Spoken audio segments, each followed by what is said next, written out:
Après le jeune homme du tarot, une autre figure masculine s'impose dans le tarot, à savoir le vieil homme barbu, l'homme d'âge mûr. On le retrouve à la carte 4, l'empereur, 5, le pape, 9, l'ermite, et la carte sans numéro, le mat. Cette dernière carte peut être la preuve ultime d'une origine orphico-dionysiaque de cette iconographie. En effet, déjà, le personnage ressemble étrangement au silène de la tenture de Dionysos, conservé au musée des textiles de la Fondation Abegg, près de Berne. Un costume qui est assez similaire si on regarde un peu les pantalons qui sont élargis au niveau des cuisses. Ce que porte le personnage de la tenture est assez mystérieux, certains ayant vu un fléau, d'autres une sorte de fouet rituel.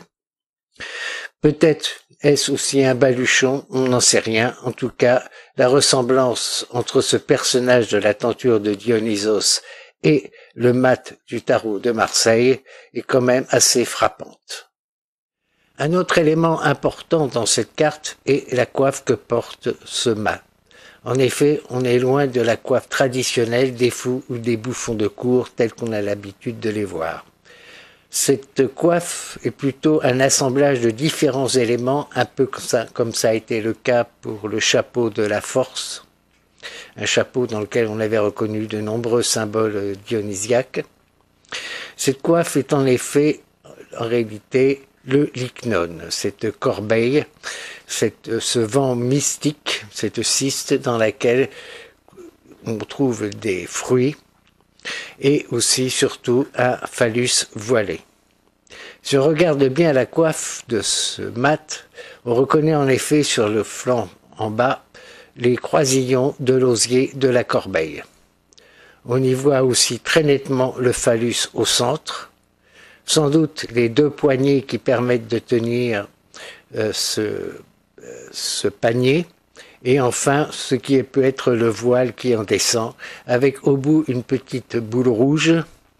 Et tout cela rappelle étrangement le lycnon que porte Silène sur une plaque campana lors d'un rituel d'initiation. En effet, cette boule rouge ou ce fruit qui me semble être un pavot sur le lycnon que porte Silène sont placés exactement au même endroit. La différence est que le lycnon de cette plaque campana n'a pas de poignée, mais on les voit sur de nombreux autres exemples de cette corbeille. La ressemblance avec les représentations dionysiaques de Silène ne s'arrête pas là. En effet, quand on regarde le visage du mat, il a le regard qui pointe vers le ciel, vers le haut, et la tête légèrement penchée. Une attitude assez mystique en réalité, que l'on retrouve d'une manière très frappante sur le Silène de la Villa des Mystères jouant de la cithare. Tête pareille, penchée sur le côté, regard dans la même direction. Et d'ailleurs, beaucoup de représentations de Silène portant cette corbeille, et souvent même portant la corbeille sur la tête, comme sur ce sarcophage, eh bien, il a la tête aussi penchée dans la même attitude. Évidemment, ce qui frappe aussi beaucoup dans le mat du tarot, c'est l'animal qui est accroché derrière. Ce qui n'est pas sans rappeler aussi une autre scène d'un camée aujourd'hui disparu, dont on n'a plus que le dessin, où l'on voit Silène arrivant avec le lycnon posé sur la tête et traînant derrière lui une chèvre, ou plus exactement un bouc. Le bouc était en effet souvent sacrifié dans ces rites, puisque c'était un animal sacrilège qui avait eu l'outrecuidance de manger les raisins de la vigne que Dionysos avait offert à Icarios lors de son passage à Athènes. Un bouc est souvent représenté d'ailleurs dressé sur ses pattes arrière en train de commettre son méfait. Un bouc donc sur les pattes arrière qui attrape une grappe de raisin. Or, si on voit le trou, dans ce qui semble être un trou dans le pantalon du mat, cela a tout à fait la silhouette aussi d'une grappe de raisin. Le nom le mat aussi est assez étrange, assez mystérieux. Bien sûr, on le rattache de matto en italien qui veut dire le fou, mais ce mot-là, je ne le connais pas en vieux français. Le mat. Est-ce que cela désigne finalement un mât, autrement dit le phallus dans la corbeille? Est-ce que cela a un rapport aussi avec deux mythes dionysiaques qui semblent totalement différents et qui pourtant sont reliés très étroitement, à savoir le mythe des Mignades, ces trois sœurs qui restent accrochées à leur métier à tisser plutôt que de suivre le cortège de Dionysos avec les autres femmes de la cité. Ces Mignades qui ont vu donc leur métier à tisser envahi par une végétation luxuriante, ou l'histoire de Dionysos enlevé par les pirates qui a fait pousser lui aussi, également à cette occasion, une végétation luxuriante sur le mât. Or, dans les deux cas, métier à tisser et mât, c'est le même mot en grec, istos, qui fait que ces deux mythes nous racontent l'histoire d'un istos qui est envahi par de la végétation. Autrement dit, un mât. Puis enfin, il y a le mot arabe, mat, mort, que l'on retrouve dans échec et mat, le chèque est mort. Le mat qui à ce moment-là serait en relation aussi avec ces deux cartes voisines dans le plan général du tarot, la mort, bien entendu, la carte sans nom, puisqu'on sait la prononcer, le mot saurait la faire venir. Le mat est sans numéro, puisque les morts sont appelés également les innombrables dans la tradition grecque. Et puis, sur la même rangée horizontale, on trouve l'image d'une résurrection, ce qui ferait relier ces trois cartes ensemble, derrière l'idée de mort, derrière l'idée de mat. Mais je préfère rester à cette image de Silène, d'un Silène qui avance, ou plutôt d'un Silène qui doit sans doute danser à l'occasion. Si on se réfère encore à la plaque Campana, on voit que ce Silène qui porte la corbeille n'est pas tout seul. Il y a en face de lui un personnage enveloppé dans un grand manteau, le regard obscurci par la capuche, et qui est guidé par un jeune homme vers le Silène. Une scène qui n'est pas sans rappeler certains aspects du rituel initiatique de la franc-maçonnerie, cela dit en passant. Or, ce personnage dans un grand manteau, cette scène, on la reconnaît aussi sur un casque de gladiateur conservé au musée des gladiateurs à Capoue et actuellement en exposition au musée archéologique de Naples, un casque de gladiateur trouvé à Pompéi, ce qui nous amène donc à une date avant l'éruption du Vésuve, où ce personnage avec le grand manteau, on le trouve aussi sur une coupe arétine sigillée, conservée toujours au musée de Naples et trouvée à Naples même. Or, il y a un détail, c'est que dans ces représentations de ce personnage enveloppé dans un manteau, il a une façon de tenir le manteau pour l'enrouler autour du bras. Or, cette façon d'enrouler autour du bras, on la retrouve aussi sur la carte l'ermite.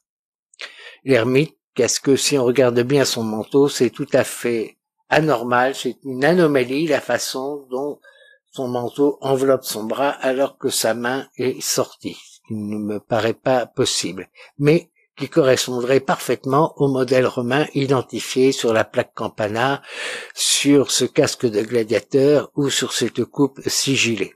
Et puis, l'idée générale d'un personnage enveloppé dans un grand manteau qui a besoin d'une aide pour avancer n'est pas très éloignée de l'image du personnage dans le grand manteau qui est guidé par un jeune homme vers Silène qui lui tend cette corbeille. Ces deux cartes, l'ermite et le mat, sont en symétrie dans le plan général du tarot. On pourrait y voir l'opposition entre sagesse et folie. Une opposition apparente, que je pourrais qualifier de exotérique, ce qui frappe tout de suite aux yeux lorsque l'on ne connaît pas l'origine orphico-dionysiaque liée au rituel d'initiation de cette iconographie du tarot de Marseille.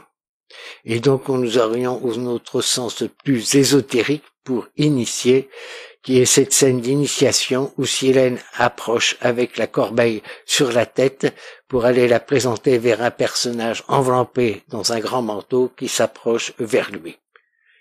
Comme quoi, parfois, le tarot peut offrir deux niveaux de lecture qui n'ont pas véritablement de rapport entre eux. Après le mat et l'ermite, deux autres personnages masculins d'âge mûr et barbu sont présents, à savoir l'empereur et le pape. Deux incarnations visiblement au premier niveau du pouvoir temporel et du pouvoir spirituel. Cette lecture n'est pas fausse, mais elle est quand même assez superficielle. Et on pourrait en déduire que ces deux cartes échappent totalement à mon interprétation orphico-dionysiaque de cette iconographie. Seulement voilà, avec l'empereur, il y a un relief qui est conservé au musée de Naples d'un Dionysos Bacchus, qui est exactement le modèle romain de cette carte, à savoir un personnage assis de profil, les jambes croisées, un bras tendu vers l'avant. Pour le Dionysos, il s'agit de prendre le canthare et là un sceptre sur lequel je vais revenir, et l'autre main posée sur la hanche pour tenir le thyrse dans le cas de Dionysos Bacchus et pour s'accrocher à la ceinture. Il n'y a pas de doute entre ces deux images, le modèle iconographique est le même. Donc l'image du tarot est dérivée d'un modèle romain. À cela s'ajoute en plus l'image d'un symbole sous le trône, à savoir l'aigle, pour la carte du tarot, l'empereur, et pour le Dionysos Bacchus de ce relief du musée de Naples, une panthère, qui est son animal symbole, totem, pourrait-on dire. Un autre détail sur cette carte de l'empereur aussi est le sceptre qu'il tient, avec l'orbe crucigère. L'orbe crucigère, normalement, est à part, c'est cette sphère avec cette croix que l'on tient dans une main, la sphère céleste qui est dominée donc par Dieu, le Christ, etc. Voilà. Et puis, là, il est représenté au bout d'un sceptre, ce qui est une anomalie. C'est le sceptre et l'orbe crucigère et non pas les deux réunis en un seul objet. C'est assez intéressant parce que finalement cela reprend un peu la forme générale du thyrse dionysiaque. Un détail aussi que je trouve curieux, c'est que la main gauche de l'empereur soit beaucoup plus petite que la main droite. Mais bon, ça c'est peut-être un défaut du dessinateur. Alors ce personnage est-il un Dionysos ancien? Est-il aussi un Silène? Ou alors Zeus lui-même? Difficile à dire. Moi je serais tenté d'y voir quand même Zeus, le père de Dionysos, à cause de sa coiffe, car il y a une énorme descente derrière qui me rappelle fortement une fresque de la maison du poète tragique à Pompéi, qui est au musée de Naples, qui sont les noces de Zeus et de Héra sur le mont Ida. En effet, sur cette fresque, il y a comme un grand ruban qui descend derrière la tête de Zeus, en plus d'avoir la même position, la même scénographie, à savoir une main vers le bas, l'autre main tendue là, dans le cadre de Zeus sur le mont Ida, pour prendre le bras de Héra, sa promise, sa future épouse et à la fois sa sœur aussi, soit dit en passant. Et ce descente donc irait avec aussi la représentation de l'aigle qui est l'animal lié à Zeus. Pour le pape, c'est un peu différent car il est en présence de deux petits moinillons. Je ne m'attarderai pas beaucoup sur lui pour l'instant puisque je l'aborderai surtout à cause de ces deux petits personnages placés devant. Néanmoins, il y a quand même une anomalie, ou moins deux, c'est qu'il ne regarde pas ces deux personnages, mais cela j'y reviendrai, et surtout que dans le tarot, il est flanqué d'une papesse, ce qui, pour une anomalie catholique, en est une. Cela m'amène à m'intéresser tout de suite à la parèdre du pape, la papesse. Ensemble, le pape et la papesse forment un couple qui n'est pas très catholique, c'est le moins que l'on puisse dire. Ça fait partie des anomalies récurrentes dès qu'il s'agit de représentations d'inspiration chrétienne. Cette papesse, vue de 3/4 face, déjà ressemble assez fortement à la matrone de la Villa des Mystères, même attitude noble et surtout même angle pour la représenter, de 3/4 face, le regard sur le côté. Mais elle ressemble encore davantage à la matrone d'une mosaïque algérienne à Kouikoul, où cette matrone non seulement est représentée de la même manière que la matrone de la Villa des Mystères, mais tient en plus sur ses genoux des tablettes, ce qui nous renvoie au livre de la papesse. Et cette matrone en plus a une coiffure qui a étrangement, peut-être est-ce un hasard, la forme de la tiare de la papesse. Finalement, comme si le modèle de cette matrone de la mosaïque de Kouikoul avait été repris pour faire les représentations de la papesse dans le tarot de Marseille. Autre parèdre intéressante, c'est l'impératrice, la parèdre de l'empereur, qui tient ce même sceptre qui est pour moi à la base un thyrse. Et ce qui est surtout important dans cette représentation, c'est le geste d'enlacer qu'elle fait avec son bras droit. Un geste d'enlacer qui rappelle encore une fresque de la Villa des Mystères lorsque cette parèdre mystérieuse, Ariane selon les uns, Sémélé selon d'autres, la Vénus pompéienne encore selon quelques autres, ou selon moi une grande prêtresse qui reçoit le témoignage de l'initiation d'un jeune homme en état de Bacchus, comme je l'avais évoqué pour la carte 12, ce geste d'enlacer, sauf que, évidemment, là ce n'est pas un personnage, c'est l'écu avec l'aigle. Ce qui me renvoie à un autre relief du musée de Naples, mais on en a plusieurs exemplaires à Rome ou à Bologne, le plus connu étant celui qui a été trouvé dans les jardins de Mécène, où l'on voit une femme qui tient un masque de profil. Ce écu était peut-être à l'origine un masque de Dionysos. Bref, malgré les substitutions importantes qu'il y a eu par rapport à des images supposées originelles, quelques traces encore de ce monde païen orphico-dionysiaque sont présents sur les cartes de la papesse et de l'impératrice.